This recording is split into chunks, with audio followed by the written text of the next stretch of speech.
It's time for Speaking of Speaking. Quick tips and tools to take you from stage fright to spotlight. This podcast gives you an inside look from the world of public speaking and speaking secrets you need to be bold from the stage, no matter what business you're in. The host of Speaking, Carl Richards. Thanks, Matt. Yes, another edition of the Speaking of Speaking podcast. I am very thrilled to be speaking to our guest today.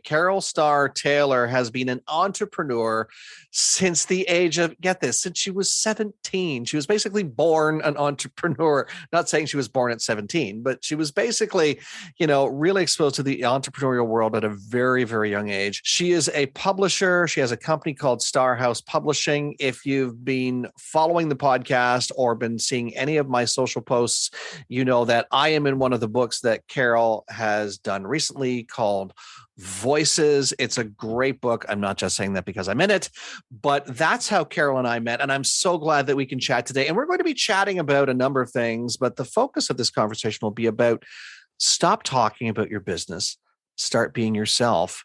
Carol, welcome to the podcast. Thank you so much for having me. I'm thrilled to be here.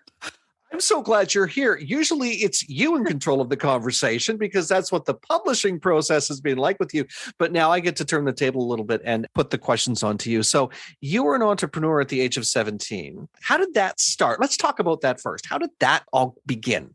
So I actually started a company. It was actually doing promotions for companies, actually. Okay. And I would go to, believe it or not, Fortune 500 companies and create promotional. In those days, I mean, we're talking, how many years ago? So, how many years ago? Do you want to say?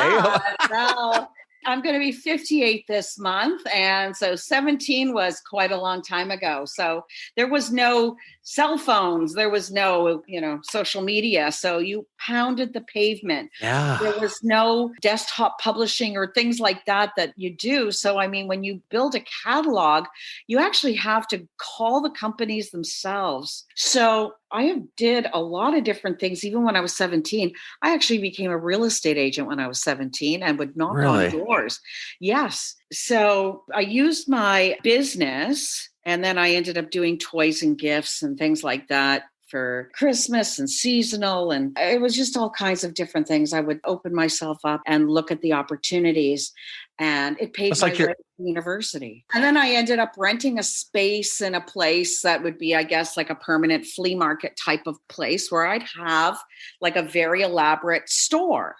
And I had people working for me. I'd go on, buying once or twice a week, getting new stock, then going up, setting it up, and then sales on the weekends and stuff like that. So at the same time, going to school.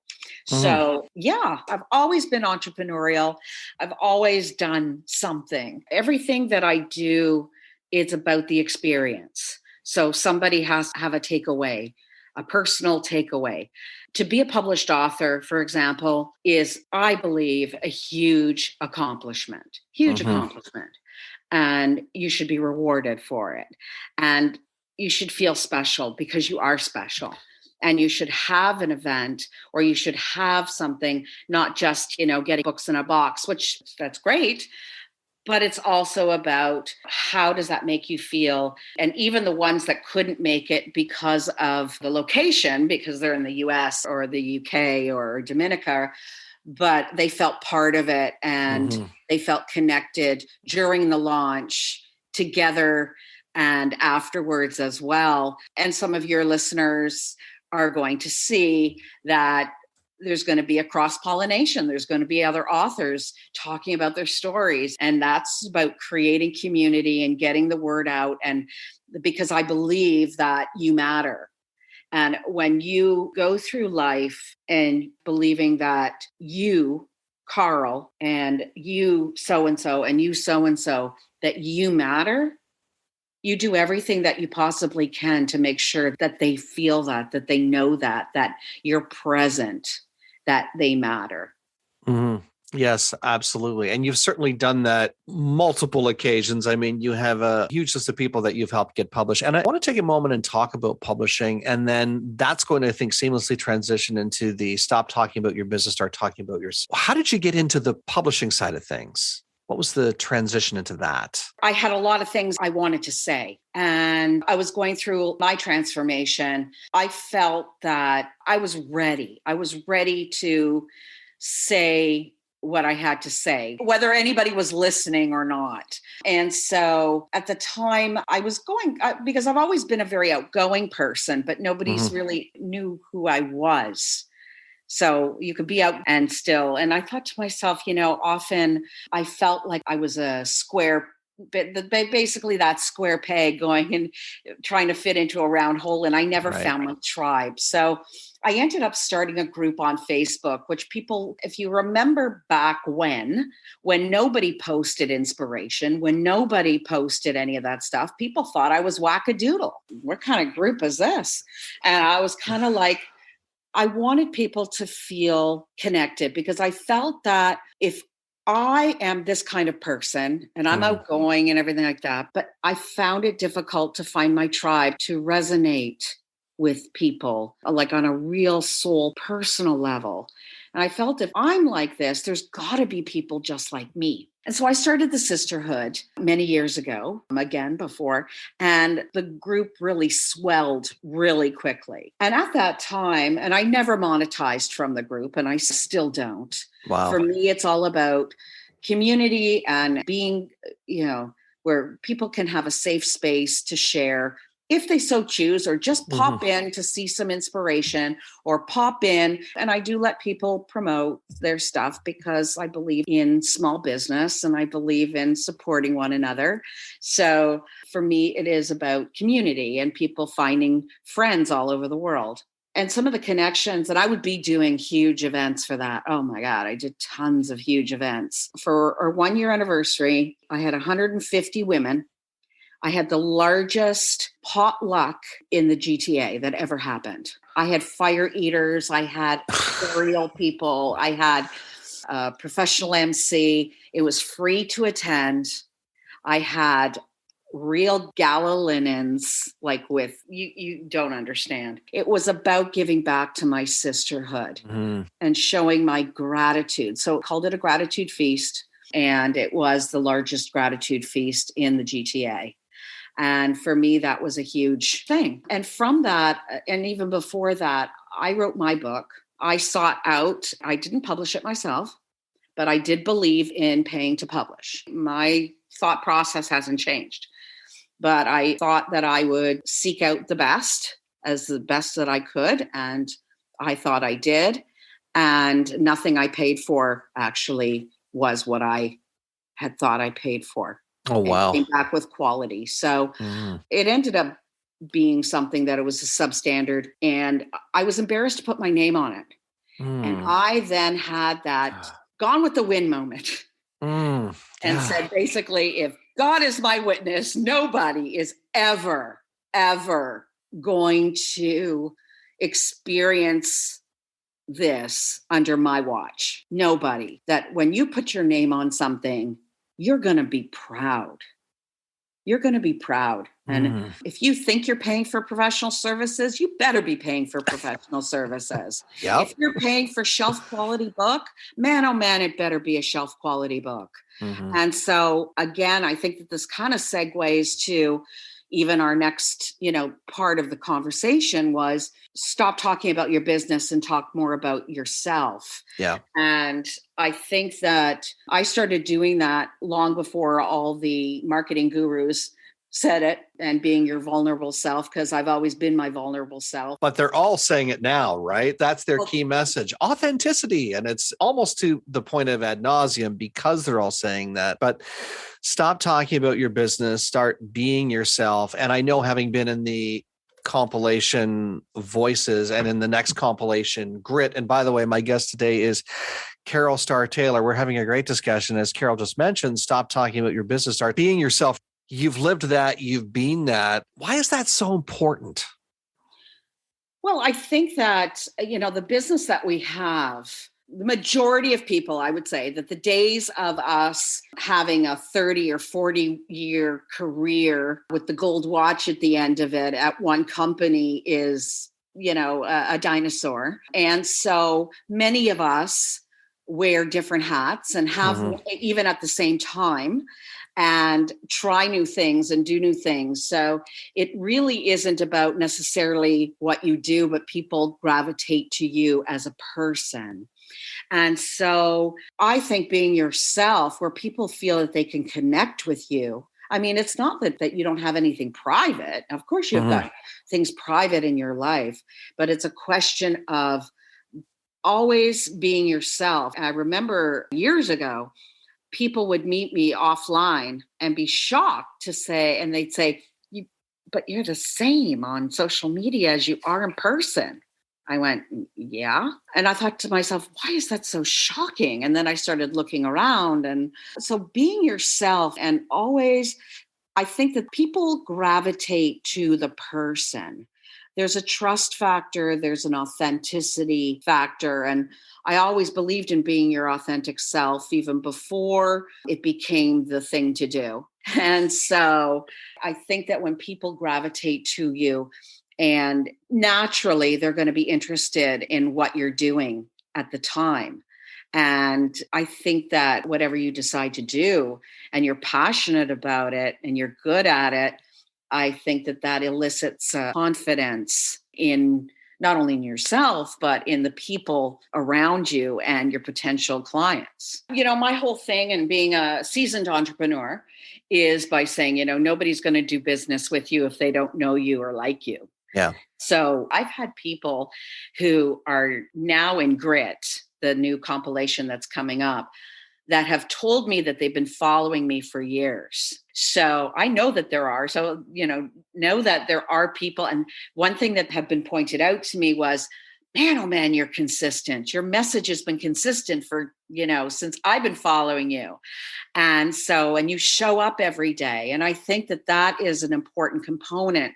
And so many publishers are not authors. Interesting. Right? So the thing is that I've never asked my authors to do anything I haven't personally done myself.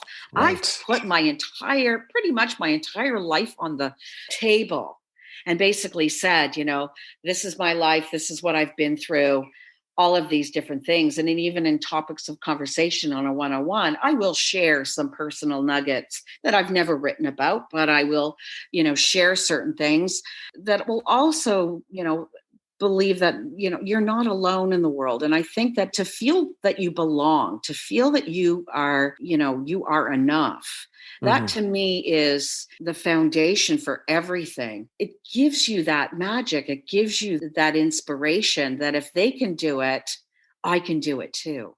And even the best business books, I think, have that magic in them. I'm not saying there aren't business books that don't have nuggets like that in it, but there are certainly a lot of books that are, business centered, but without the personal story. It wouldn't matter who wrote it. Anyone could have wrote it. You could have wrote it. I could have wrote it. It doesn't matter. What matters though is that story that's behind it. And that's the magic of voices. And I know that's the magic that you're inspiring the authors to put into their works for Grit. And I do want to talk about that because I know there's a huge opportunity still for people, especially if my whole world is speaking, podcasting. That's why we're here today. But there's part of the magic too of, like you said, really sharing a piece of yourself. And if you haven't done that yet, in other words, you haven't decided to put your message, whatever it is, on paper in a book, now's the opportunity to do that. And Carol's the person to do it with. So tell us about Grit.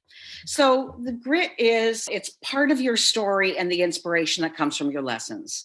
So for me, I have so many things in my mind as far as acronyms of what Grit means to me and in my personal life and my story and why I love that title so much. But I think that it has a certain feeling and meaning to so many people. And it's not a word that we use that often. And yet so many can identify with it. It is about courage and inspiration and strength. And now a lot of people are apprehensive about telling their story. And that's why I do the one-on-one coaching, to bring out the best in you and that understand that we're not here to throw anybody under the bus. We're not here to make it about them. them. It's your story, your thoughts, feelings, and perceptions. And I'm not here to make it a sensation and make it into something that it's not. Let's bring out the best in you. And you have to unbecome to become. So let's say that again. You have to unbecome to become. And so our journey has led us to where we are today, but we also have to let go of that narrative. We have to let go of that same old story that we keep telling ourselves that keeps us stuck, that keeps us, not writing our story or not talking about our story or that anything and going out of our comfort zone. But I think we need to shed the shackles and unleash. And part of the things that I do is unleash your inner author. Carol, how can people connect with you? What's the process to get in touch with you? Sure. So there's obviously I'm all over social media, but the easiest way, you can always go to my website, which is StarHouse, STAR, housepublishing.com. You can connect with me on Facebook. You can connect with me on, which is Carol Starr Taylor. You can also connect with me on Instagram, which is shp.bookpublishing, or my other account, Soulfully Blonde. And we're going to get all of Carol's links, by the way, and post them in the show notes so you can connect there. You know what? I've been through Carol's process in the Voices compilation. I'll be going through it again for Grit. And I can honestly share with you as somebody who was not apprehensive, but, once bitten, twice shy in the publishing world, similar to you. You went through that process. There was a little bit of a sting and you're like, yeah. Carol puts you through a much more gentler process. She does over-deliver on what she says she's going to do. So if this speaks to you, then definitely follow up with her. It's been a great discussion today, Carol. Before I let you go, I'm going to give you the floor, give you the microphone for one final thought. I just wanted people to know that whoever's listening, your story does matter, because people will say, why would somebody want to hear my story? Your story matters. You matter. And words are powerful, whether spoken, and I believe that even more so when written. Carol Starr Taylor, publisher and our house publishing guru. I'm so glad that we had this discussion, Carol. Thank you so much for being here. Thank you for your time. I appreciate it. Thank you so much. And remember, get out there and own the platform. Thanks for listening to the Speaking of Speaking podcast. Fired up about something you heard today? Want to learn more? Be sure to visit carlspeaks.ca. And don't forget to follow Carl on Twitter @CarlRichard72 or join the Facebook group Speaking of Speaking.